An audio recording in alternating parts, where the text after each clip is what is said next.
Welcome back to Raised by Giants. I'm Ryder Lee. Tonight we have returning guest, former director of the DIA Stargate Remote Viewing Unit at Fort Meade, Dale Graff, going deep on the Stargate Remote Viewing Unit, connections between psychic abilities and OBEs, and much more. Join us now.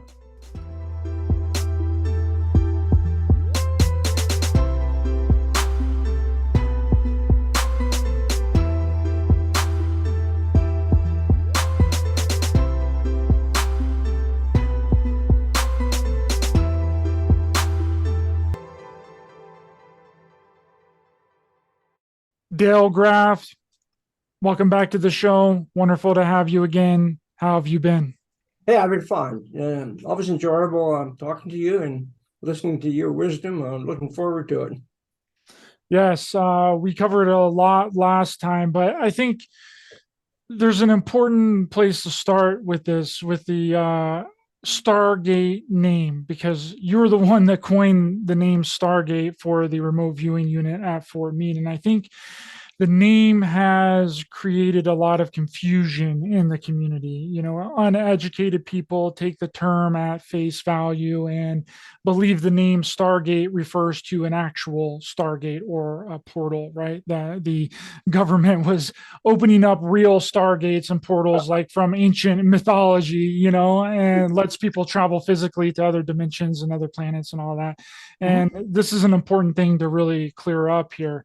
Army intelligence and the DIA wasn't opening actual stargates and portals, right? No, we weren't. But you know that I can see where there's confusion here. Then I came up with a name a year before that book and movie Stargate came out, and that movie did have symbolism of portals and archaeological travels and whatever. But the name when I came up with it, I had no knowledge of that.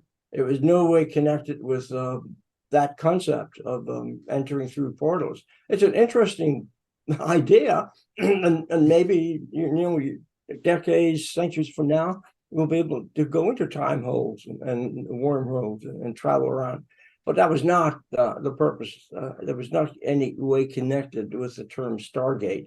Now, ironically, I came up with the idea driving to Fort Meade from my home in Maryland through a swampy night, and it was misty and whatever, and a little bit of starlight broke through, and we were trying to come up with a good name to replace some of the code words that we were considering, which were right out of a book prepared by the Department of Defense, and they weren't very exciting. They were just words, and I really wanted something that was hopefully a little bit more symbolic and a little bit more meaningful. So this little starlight flickered through the mist, and Stargate, why not? So okay, and I suggested it to the group. Of course, there were other names we were kicking around, and okay, to go with it, and I got it approved through the Secretary of Defense level, because all code words for special access projects had to be approved if they were not already in the book. So that's how that came about. And again, I assure you, we did not have some little mystical porthole up there at Fort Meade that we dropped through. Of course, we don't know where the mind is anyway. Maybe in principle, that's what we do every night we go to sleep. We drop into a little porthole somewhere. Yeah, I agree with that. Yeah, that's an important thing to clear up because there's a lot of confusion around it, and people that don't know about the Army Intelligence and DIA Stargate project, they think that that it was about opening actual portals and stuff.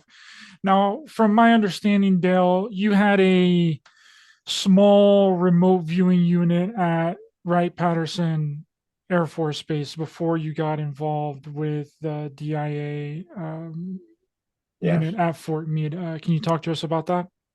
Yes, I can. When I became the contract manager for the SRI work, Stanford Research Institute research in 1976, this is about a year or two after the CIA that had previously funded the research had abandoned it.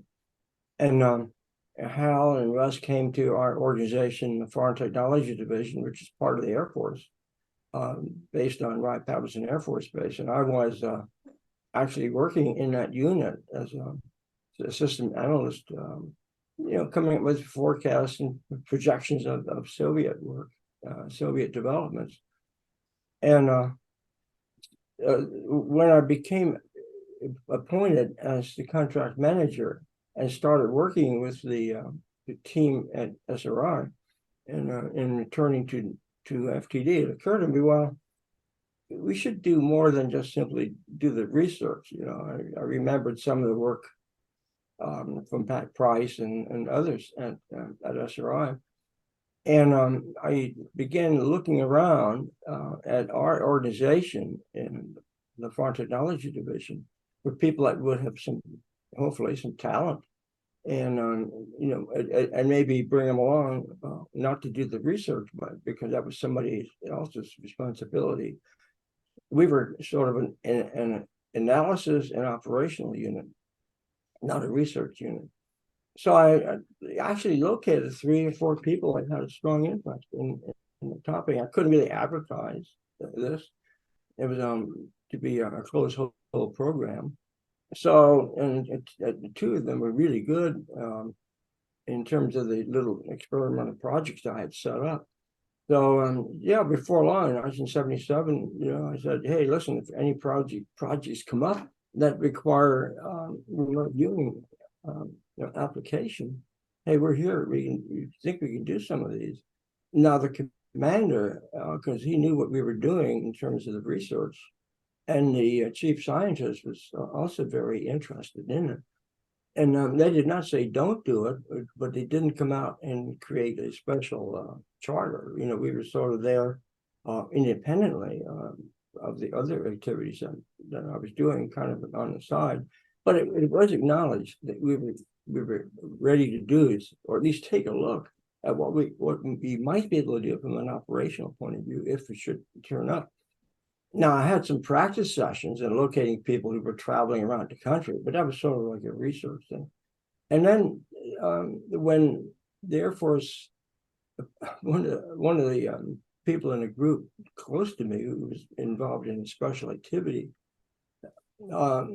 learned of our interest, of my interest in applying this topic. He knew a little bit about the SRI research from briefings I'd given.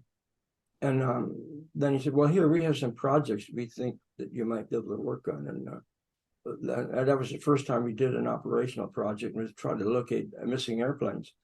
And we did that, and that was where the African airplane thing project came up, with a missing airplane in Africa. Right, that was by Jimmy Carter. Jimmy Carter, Yeah, made right. famous by Jimmy Carter, yeah. Jimmy Carter heard about that, and it was about half a year later, and made a public knowledge in his talks to various groups, organizations around DC and elsewhere. Just the thing we didn't really want. We didn't want that publicity. We also had worked on other missing airplanes that were missing U.S. airplanes. So yes, we were doing that kind of operational work. And this fit the Air Force, really fit the Air Force operational mission. You could say this is really not an intelligence activity from the point of view of what's going on in the Soviet Union, but it wasn't, and it was an operational activity. It required some kind of intelligence application. And of course, locating the airplane in Africa was coordinated with the CIA and the NSA and the people that were in the field at the time in Africa. And we had team members from FTD also join in the field in Africa. So I had a very close connection with that activity, and it was a good thing I did, because had we been just a half a day later in getting our information to the field, they would not have been able to find that airplane. They would have had to leave the country without doing that extra search. So was this an official remote viewing unit at Wright-Patterson Air Force Base, or was it kind of like a hush-hush thing? Well, the whole activity was hush-hush. Even even our role in supporting research. Now there were other projects in FTD that were similarly, but they were still part of our activities as an intelligence organization. It was accepted. Over the higher level staff knew what I had, and they realized that it had this operational potential, and then we're certainly following the work we did with the airplane, locating the airplane and others.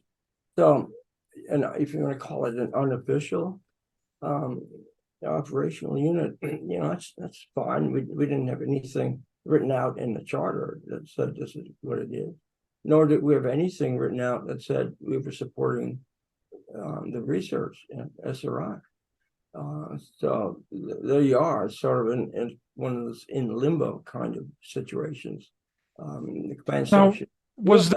sorry to interrupt. Was the Air Force also funding SRI at that time? Because you mentioned the CIA funding SRI, and then it turns out Dr. Verona was also funding SRI from the DIA as well. So was the Air Force also funding? Yeah, later on, the DIA came in and did some funding as well. And then when I transferred down there in 1981, the DIA already had some funding on the line, and also came in to continue the funding. The Air Force abandoned this in 1980 for the various political reasons, to say the least. So we just had too much publicity. And in fact, that airplane project, I mentioned briefly, when that became publicly known, the chief of staff of the Air Force was really not too happy about that, and particularly with what Carter said. He used the term Air Force psychic finds airplane in Africa. They didn't like the word psychic. And he blamed it on he said that it was the CIA, the head of the CIA found a lady in California that found in his book, he used the CIA lady. Not even a CIA lady, he was an FTD Air Force person. so things get twisted around. But in either event, we were unofficially accepted and actually encouraged. So yeah, I don't know how you want to define it. We didn't have a charter, like later on the Army had set up an activity, and even that had to be worded carefully too. You just don't go into any ordinary any ordinary organization and say, "Hey, I have." I'm setting up a remote viewing outfit. We're looking for people like you have to be really, really careful how you go about this. We were open, but we weren't going across the board in open channels saying, "Hey, we have remote viewers," or we're doing operational remote viewing. So, the whole activity had to be really guarded. There's just too many issues on the topic and the phenomenon in the 70s that we would never gotten anywhere had we been too open about it. But that's true for a lot of activities in the intelligence community. You have to be really careful.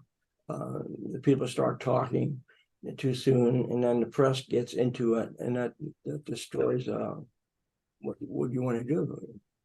Just like some of the leaks that you see in the news lately, it's horrible. That kind of information come out about the Ukraine, but it's just looking here at the overall picture. So anyway, we did have an unofficial remote viewing activity of 2 or 3 people. Was a lady named Rosemary Smith a part of your unit at Wright-Patterson Air Force Base? Yeah, yes, yes, that was the Air Force airman. I think it was first class. Yes, she was. That was her. And then there was another man. He wasn't quite as talented, but Rosemary was really, really good. She didn't really need any training whatsoever. She just was a natural. Pretty much like the people that Hal and Russ used in SRI. They were like Pat Price. people of that caliber, or even Ingo Swan for that matter, or Hel Hammond at SRR. So she was really quite good, and it was just fortunate that she found me. I didn't even go. How could I recruit? She just somehow learned that I was involved in the SRI work and came into my office one afternoon, late one day, and asked me whether I'm looking for people that would help out in this topic you're researching called remote viewing, because I think I can do something like that. So one thing led to another. I set up a couple of simple experiments in the Dayton, Ohio area, and yeah, sure. And then of course, by chance, I guess you might say, these operational projects just popped up. I already had written protocol in the event that the Air Force would have tasks for locating missing airplanes, because I figured that was one of the first things the Air Force would be interested in. Airplanes do go missing. I never expected that we'd be looking for a missing Soviet airplane, so that was a surprise. Is that how most of the remote viewers that were a part of your unit, is that how you found them? They came to you, or did you search any of them out? Because that's like a lingering question, is how did the government and these three-letter organizations or the military find these remote viewers that already had this ability? Because from my understanding, most of the people in the Army intelligence unit and the DIA unit were trained to remote view by protocols and by, well, some argue and say that there was a manual and then there wasn't a manual. But how did some of these three-letter organizations and the Air Force, in your case, working at Wright-Patterson Air Force Base, is that how you found a lot of these people, the organic psychics that already had the ability? Did they come to you? The ones I dealt with, that Foreign Technology Division, actually came to me. There's enough in the rumor mill that floated around the organization, and people that have this kind of ability, that have these experiences, many of them are just looking for an outlet, somebody to talk to. I don't think they really thought they'd be brought into an operational activity. That wasn't their motivation in contacting me. They just thought they could help out in some research way, or whatever I might be able to use them for. But one thing led to another, and they were more than willing to work on projects like looking for missing airplanes. So they actually found me.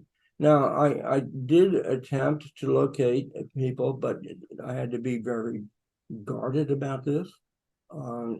So I probably only uncovered maybe one or two more. It was a topic that people just didn't really want to get into, and unless you really have experience and are confident in what you can do, you're not going to go knocking on somebody's door and say, "Here I am," do what you can with me. No, that wasn't the case. And they were sincere, they were curious, and they really wanted to help, and didn't realize just how much help they could do, which they actually did for these airplane projects. Now, with the Army, initially, I would say it was a screening process. You get people that are interested in it, have some kind of experience, and then you just simply put them to the test. I don't call that training. It just simply, like I did with Rosemary and others, set up the projects and see what they can do with it. And that's pretty much what was going on when they were sent to SRI for evaluation. I wouldn't call that training. So the early groups, the early team at the Army unit in Fort Meade, Maryland, this was not trained. This were people that already had an ability. A little later on, this is an argument you can go either way on. We even had research projects to evaluate training methods. First of all, can training even be useful and what is training in the first place? And if there is training, are there different approaches? Which one might have an advantage to another? And I don't think that question was really ever fully resolved by SRI in the research side. But because in the Army, if you do something and you want to use it in some application, then for those that follow on, then it should be a manual, something they can look at and learn from. So that's the idea from the psychologist there, was that, well, you just don't sit down and do this. There has to be a method, and there has to be a method that is trainable. That was the mindset. Contrary to what some of the people I work with, you just sit down and do it. Contrary to that approach. So that led to the defined need to have a training program. And then about 1982, 83, Ingersoll worked on that under contract and came up with his approach, which works for many people. It's useful. But I'm not going to say it's the way to go for everyone, or that it's the only way to go. It depends on the end goal. What is it you really want to achieve? What are the kind of projects you want to do, operationally or in whatever way you look at it? Like if you're working with the police, for example, or some of my contacts are, then they may be looking at something having to do with personality factors or that, which is not at that time was not the strength of a remote viewing approach, which focused mainly on what can you describe, what's at a place, what's in a building. So there are different ideas as to how you develop an individual to be better than they were when they just made contact. It's, in my view, a lot of it is mainly practice and intention. And the method itself may be useful for people that never did anything, or very, very little experience in a phenomenon. But ultimately, it's I think it boils down to intention and practice, regardless of a methodology.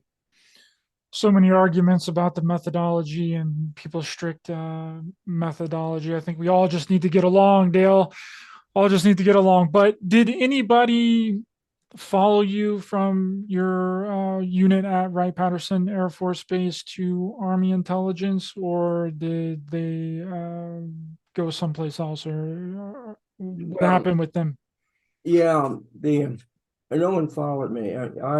I moved to DIA after the Air Force canceled the activity at the Foreign Technology Division. And what year was this? What year did they cancel the small 1980? Okay. Yeah, not too long. Or was it 1981? I can't remember. It was 1980. It was sometime in 1980, I think. I missed the dates. But no, they and then Rosemary actually resigned from the Air Force and went somewhere in the South. Well, to transfer to another base. Her husband was relocated. She followed him there. So we kept in touch, but nobody came into the intelligence organizations from the Air Force that I had dealt with. They went, some retired and went somewhere else, but no, they didn't. I was the only one from the Air Force that followed through on this.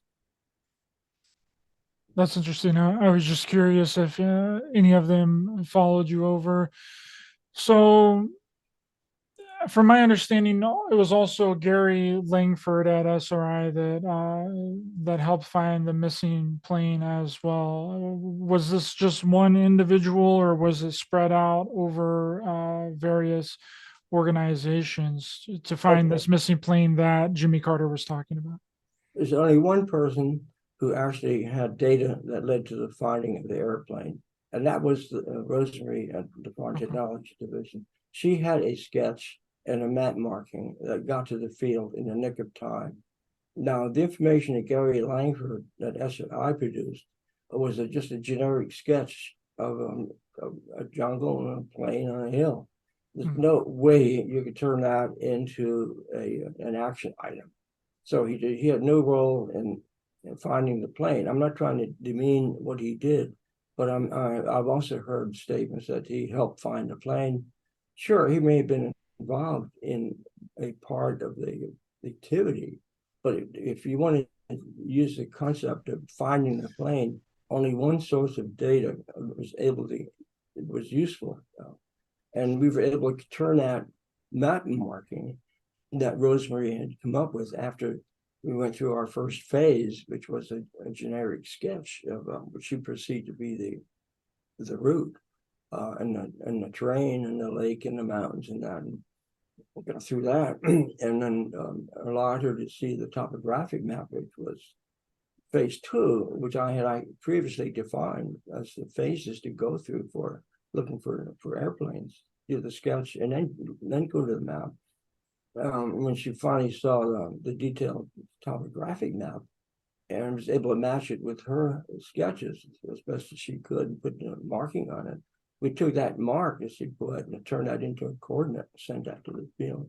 And that was the only way we could have gotten any useful data in a meaningful period of time to the field. You can't take a photo, a sketch of a hill in a jungle and do anything with it.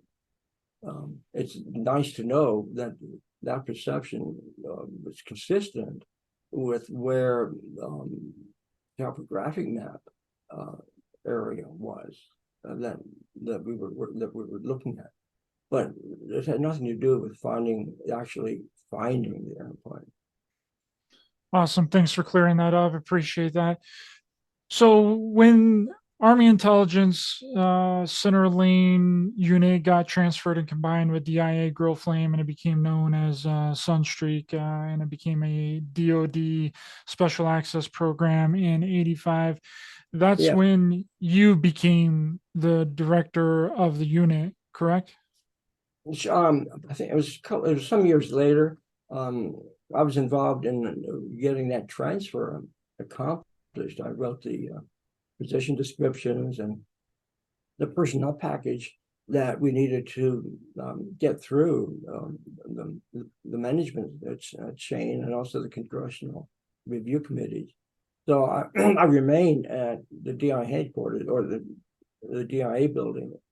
That was at that time a new building on Bowling Air Force Base, right southeast of Washington, D.C. So I stayed there, continuing with my connections with the Fort Meade unit, but I wasn't actually transferred up into the unit till about 1989 or so, in that time frame. So, but the term Stargate applied before then. When the DIA became the people that actually had the unit transferred into their organization, and when we did that, when that occurred, we also made sure this was going to be carefully controlled under a special access label, and that's where the Stargate name came up, and which replaced in principle the previous names that were used by the Army, and not all of those were special access names. They were just code names. They didn't require the extra security that a special access system requires, which is, extra records of who knows what, who's signed on, who leaves, all the security requirements that go with guarding the material and really the people more than anything. Just almost like being a CIA operative, you don't want your identity known. And particularly when we were later on, we're working with the drug enforcement people, and then through the Customs Department and the Coast Guard. That's the one bunch of people you don't want to know that you're trying to locate their traffic. They're not a kind bunch to hang around. So we definitely wanted to exercise the requirements of who knew what, where, and when in terms of what we were doing, who we were working with, what are the contacts, not just connections that we might have developed at the time with the Soviet Union sources. So I became involved in I became very active from 1980. Well, I'd always been connected with the unit when I moved to Washington in 1981, even though I was not physically located there. I had developed a good connection, liaison-wise, and also just person-wise with the staff there. Now, when you were transferred to the DIA, it was named Sunstreak at that time, correct? The name of the unit? No, Sunstreak always was the name the Army had for their activities at Fort Meade. The terms, the name Sunstreak might have been added to some of the documents that came out under DIA cover as well, but it was primarily an Army word. A term, code name that was used, generated by the Army. So yeah, we honored it, and wherever it applied, use that reference. But the research did not really need to have a code name or a code word associated with it. It was not in. That's another point that needs to be clear. The research was not in the special access caveat. Independent of that, the research was set up mainly to assist in understanding and improving the operational ability of using remote viewing as a technical intelligence collection tool. Of course, the research was also set up to explore the phenomenology of it and to assist in other ways, help evaluate the foreign information that we were getting. But it was not part of the special access label. Now, some of the researchers at SRI continue to promote their work as being Stargate. Well, it really wasn't. It was supported Stargate, but it was not part of the special access label. The research didn't have that marking on it, so they brought in. They had the access, but it was not a special access program at SRI. Only the operational activity was considered special access, which was the Fort Meade unit, and occasionally somebody else might have been brought in. Now, the DIA was always involved with operational stuff, right? Because from my understanding, it was split between there's so many transfers and so many combining of units from Army intelligence. They combined units like 2 times from 78 to 85. They combined twice and split apart because of the Perry memorandum, then cut funding because they thought that it was being double funded, but it was just a joint operation between Army intelligence and DIA. So was DIA has always been in the operational side, or were they also involved with the research? I mean, well, like I mentioned earlier, they were funding SRI with the research, but as an official DIA unit, they were involved with operational tasking, right? well, yeah. In terms of coordinating and identifying tasking, yes. In fact, DIA, Dr. Verona and myself had set up a joint working group with representatives from all of the intelligence agencies, and for searching and soliciting and letting those intelligence activities know that we were there, and what we could do in principle, and responding to their requirements and their task with them, the problems that they might have that but not yet solvable or knowable that we might be able to contribute to. So we were involved in the coordination of the operational tasks, but the DIA people, myself included, did not do operational work. That was out of the Army unit. We coordinated that. And the Army also had sources as well. So, and that was why it really needed to be consolidated, and eventually was, because there were issues and who did what, where, and when. There were exceptions, of course. There always are exceptions. And I guess I was one of them when I became involved with the search for General Dozier. I'm not in the operational unit. I'm still at DIA. And DIA is not an operational unit. They can support and do that. And which later on, which we got approval for it when we set up accepted the Fort Meade unit into DIA as DIA employees.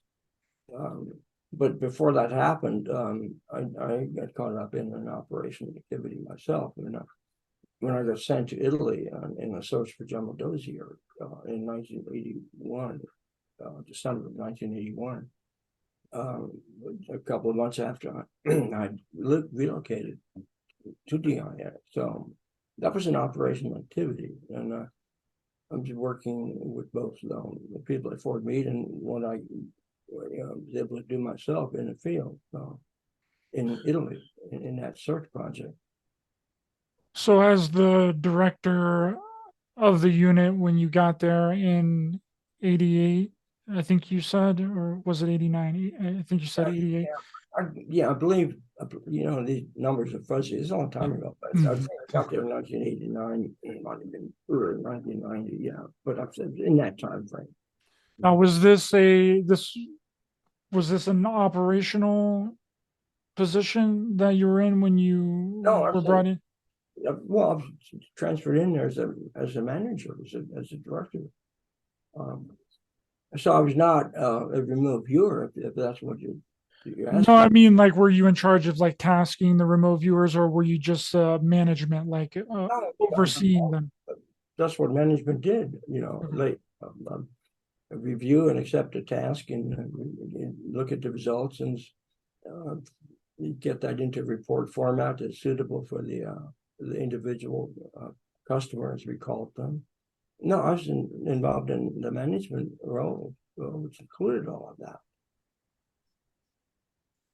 Personnel, Now, yeah, everything. so you weren't necessarily involved with the tasking of the data that would come in for the remote viewers to Oh, view. absolutely. Oh, you were? Okay. But yeah, I was involved in the general task, but not going into the rooms that did the sessions. And I did not do the interviewing and that or the work with the remote viewer beyond, or here's the task, that kind of thing. Do you know who was in charge of that, like the interviewing process of Well, there were different people involved over the years. There was Skip Atwater, there was Ken Bell, there were a number of people. I don't see any point in really going into these names. It's right? just, yeah. Now, from my understanding, there's a lot of the intelligence community was involved. We've just mentioned the Air Force, Army, DIA, and not only those, but the CIA was involved, NSA, and the Navy.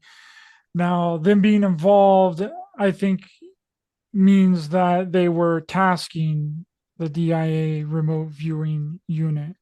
Uh, can you recall what these other intelligence um, three-letter organizations were tasking the units to collect intelligence data on? Would you know where the tasking is coming from? Would you see, CIA, NSA, Navy, or Air Force kinds of tasking?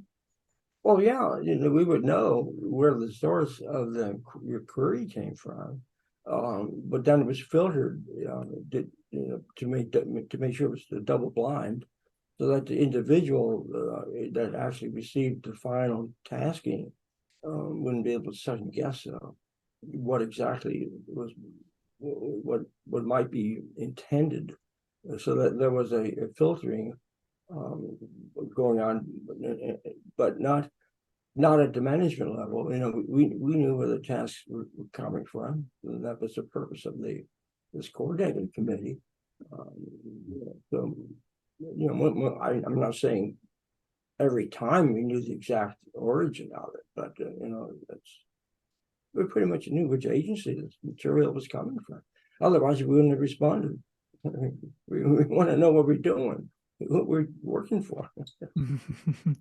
So you can confirm that CIA was giving tasking, NSA was giving tasking, Navy was also Yeah. giving tasking. At some point, all of these people had their hand in some tasking. It may not have been as extensive as some of the Army sources or some of the DIA generated sources, because we had our own needs and interests as well. So we generated tasking also. No, so we knew where the tasking was coming from. That's interesting because I was reading through those documents and I was seeing that, you know, all of these intelligence communities are involved in this. And then I'm like, well, that doesn't necessarily mean that they all had their own established units that they were using remote viewing, like NSA had their own remote viewing unit or the CIA had their own remote viewing unit. It was more that they were customers of the DIA. Fine, Would that be fair? yeah, to the best of our knowledge, they didn't have their own people involved, but they would filter or pass on whatever the unknown was, whatever the enigma was, whatever they thought we could contribute to, that was not resolvable from some of the other sources that they have. So yeah, so they just passed it on, but to us. And by that time, we had enough visibility through the tasking working group and the different representatives with NSA and CIA and Navy and Coast Guard. They knew pretty well where to go, where to submit information as a request from, and then we would. One of my jobs was to prioritize and think, okay, well, maybe we can work on this. Maybe this is not a practical thing to work on, that kind of thing, because not everything is would be suitable for working on using remote viewing for. So there's some filtering going on. Was there ever any tasking to have the remote viewers view anything inside of the United States? You just mentioned drug trafficking and stuff like that. Was that done within the United States, or was this foreign data collection as well? When we worked with the drug people, for interdicting drug traffic, yeah, there were times that might overlap into a boat that's harbored somewhere in San Francisco or whatever. But most of the time it was at sea, or where's the ship, or some island in the Caribbean. So yeah, we worked wherever the Customs Department felt it was important to be, but or wherever the shipment might be heading. So yeah, we did that kind of work, but not not roaming around within the country. No way. That's too big a job. No way you built or handle that. So nothing within the United States that you can remember? Well, yeah, if something is heading toward the U.S. and ends up in a port, it's in the U.S. Yeah, here's where we think the ship is going. Be prepared. Have some agent get ready to board it when it arrives at this pier or whatever, that kind of thing. Sure, that's in the U.S. That makes sense. Thank you. So talk to us about Dr. Verona. You mentioned him earlier, and talk to us about his role in establishing this remote viewing unit at Fort Meade. Well, Dr. Rona was the division chief, or the director of threat chief, I think called it, DT. So sure, he had a strong management role. He reported directly to the commander. And naturally, his endorsement and encouragement went a long way in allowing us to maintain stability and helped us to gain renewed support every year. No, he was extremely influential in having us continue, not just within the DIA, but also, assisted in the Army side as well, because the DIA is the oversee, it's the overall manager of all DoD intelligence. So the organization has an overarching management role. So that's the influence he had in that position. So, and he was, of course, supportive of the topic. We would not have survived at all, not at least not very long, at least not within DIA. And I don't think the Army unit would have been even accepted within DIA had it not been for Dr. Verona's individual support. And of course, we had other management support as well. So it wasn't just simply one individual. So there were, but he was certainly a strong player. There's no question about that. Did Bert Stubblebine and Dr. Verona know each other? Because from my understanding, Dr. Verona was DIA and Bert Stubblebine was Army intelligence, correct? Yeah, right. And I'm sure they knew one another. I mean, it's hard not to have known General Stubblebine. He was quite a visible character. I use the word lightly. So, yeah, we knew Bert. We knew Bert, and he was very supportive. He was another one that was really instrumental in the Army side, and actually helped locate people for the Army unit. I don't know all those details because I wasn't connected with the Army that closely at that time in the 1979, 1980 timeframe. And he helped set up the unit at Fort Meade, Maryland. Yeah, there's some confusion over if he was actually recruiting people for the unit or if he was just locating people and then other people were going out and recruiting them. What's your opinion or your thoughts on that? Was Bert Stubblebine actually recruiting people or was he just locating people? Without actually ever working directly with him, although I did have meetings with him and I've talked to him, my feeling is he just kept his ear open and listened to people, and people knew of his interest. Kind of like me at FTD, people would come up and talk to me, or they get learn about an individual that had this kind of talent, and then he would find a way of linking them with the unit at Fort Meade. So it wasn't exactly a recruiter, but you certainly listened and looked around for people that had talent or that had an interest. And so beyond that, I can't say because I never really worked with him closely, but I know that he did find a way to bring people around. So I don't know how he did that. So we know that remote viewing covers a wide spectrum of phenomena. Do you think that there's a connection between remote viewing, out of body experiences, near death experiences, and dreams? Have you come to any conclusion about the connection of these different kinds of phenomena? Would you consider them similar in nature? Because reading through these documents, the Sunstreak documents, the Grow Flame documents, the Syndicate documents, Stargate documents, turns out that Army intelligence paid the Monroe Institute $2,000 to take their Army personnel to the Monroe Institute to study with Robert Monroe.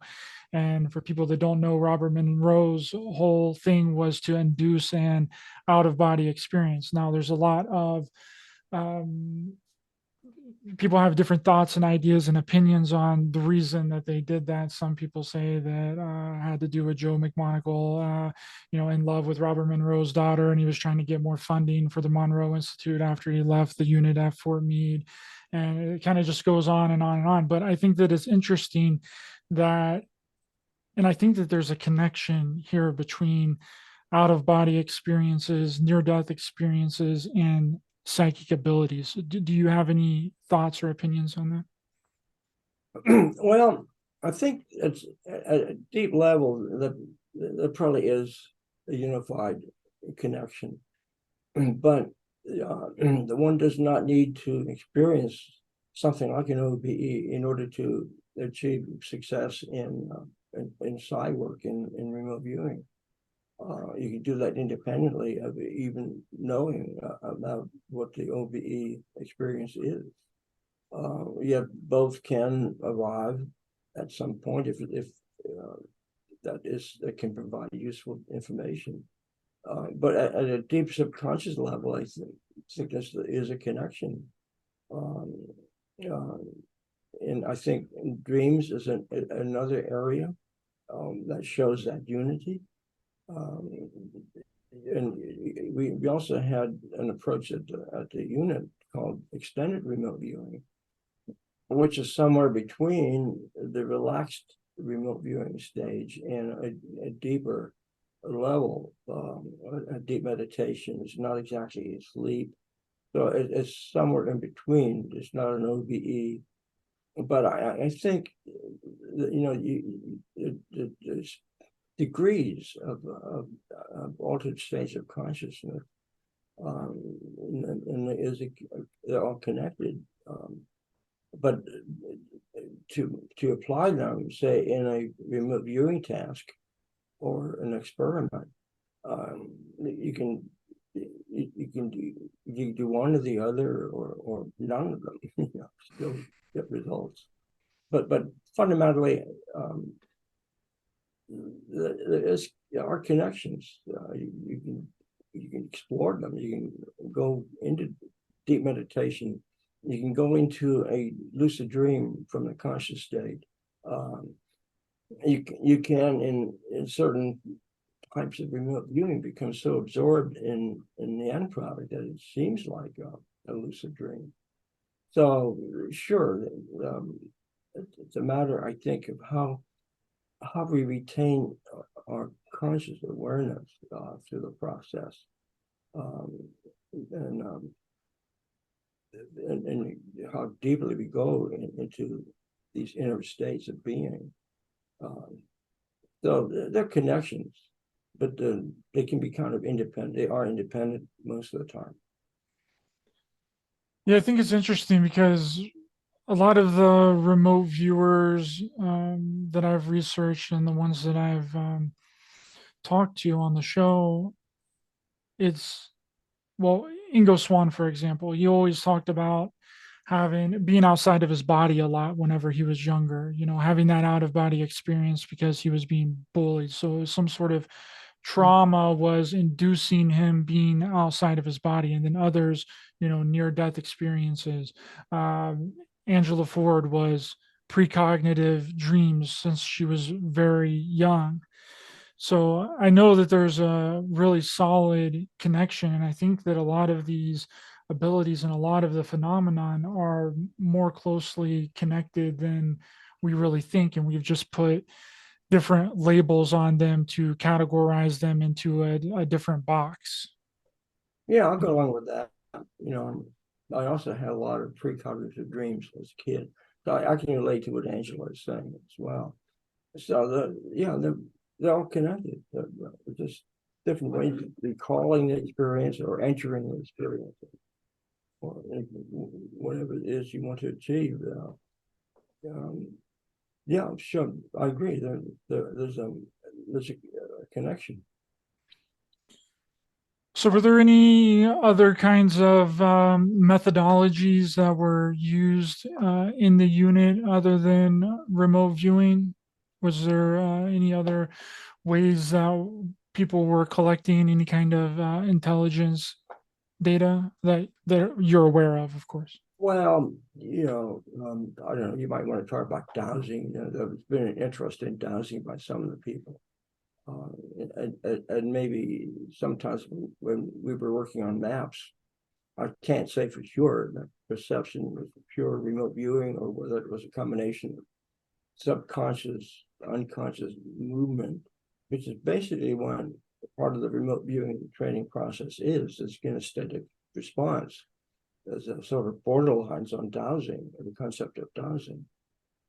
So that could actually be an element that exists in the existing remote viewing procedures. That's partly relies on the automatic responses, like these ideograms that remote viewers use in one of the training methods. So it's just a small step to then not even perceive any images at all, but just to draw or go to a map maybe and a marker on a map if you're looking for something missing. So there's a kind of an overlap there. This wasn't fully explored. And I think there was a research project one time that looked specifically at dowsing. And I just don't think the results were that conclusive. They might have been, marginally significant that a dowser was able to mark on a map with sufficient accuracy where the object or person was traveling, that kind of thing. So it's possible that a little bit of dowsing crept in, but I wouldn't say it was a lot of that. Yeah, it's interesting the ideograms that the remote viewers will draw. It seems like automatic writing, and then automatic writing would be almost considered a form of channeling. They're like channeling in the Yeah, information. Would you agree with that? sure. It's a matter of how you look at the phenomenon. Sure. I've always considered ideograms as a form of automatic writing. Because that's what it is. It's a kinesthetic response, and you end up with something that it's not exactly words, but it is symbols, and you get probably a very short step and turn that into writing, like say channelers would do when they claim they're doing automatic writing. I think there's a very similar connection with that idea. No, we didn't move in that direction. We never, some people may have come up that route in their training, but that's their system. That's the way they perceive how they receive impressions. If you want to call it channeling, or if you want to call it just access to the matrix, or dialing into the cosmic hologram, whatever words you want to use. There's a concept that we have that we may have that gives us more comfort than maybe others. That means absolute no, it's just another way of looking at it. And in fact, some of those concepts that one or two of the viewers might have had were not congruous with the remote viewing approach. So that did lead to some issues. But my viewpoint as a manager was, I'm not concerned about your belief system or how you get there.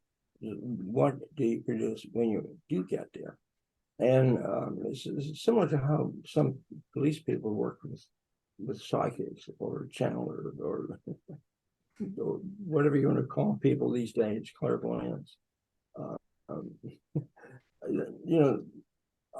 have a book, I think it was written many years ago by one of the detectives, and said, when he tells the lady, he says, don't give me your belief system, just give me the data.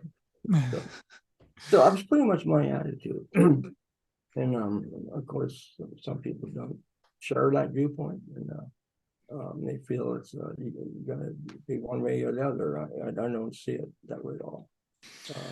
Yeah, I think all that should matter is the result. Are you getting good results? Yeah. It shouldn't matter how you're doing it, as long as you're getting accurate and correct information about it. I mean, And if your concept is really wild, then just keep it to yourself. You don't have to tell people you thought it was a toad talking to you or something like that. I'm exaggerating. yeah. No, I know what you mean.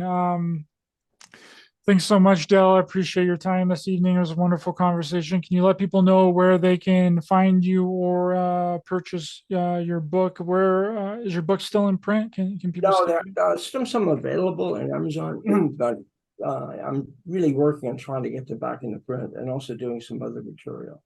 Uh, that's that's in the year ahead. I'm a little behind. I've been spending too much time giving presentations. I need to get off the talking and do some more writing. You're going to write a new book? Is it going to Yeah, involve remote viewing? I've been playing around with some for years, but it's half done, but I'm not quite sure how to finish it, but I'll get there. I'll get there. Awesome. Thanks so much. The links to Dale's information will be in the description of this video. Thanks so much for your time this evening, Dale. Would love to have you back on sometime. I actually want to do a panel if you would be interested in doing a panel.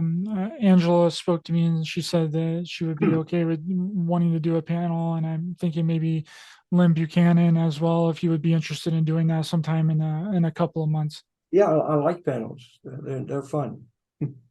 Awesome. I'll get back in contact with you about that. For everyone else, thanks for watching and listening. Much love to everyone in the chat. Please be sure to hit the thumbs up button to help the channel in the algorithm. Share, subscribe, hit the bell icon as well for notifications. And remember, we're not only in a spiritual war, but a war on humanity. Stay aware, stay alert, keep loving your heart for everyone.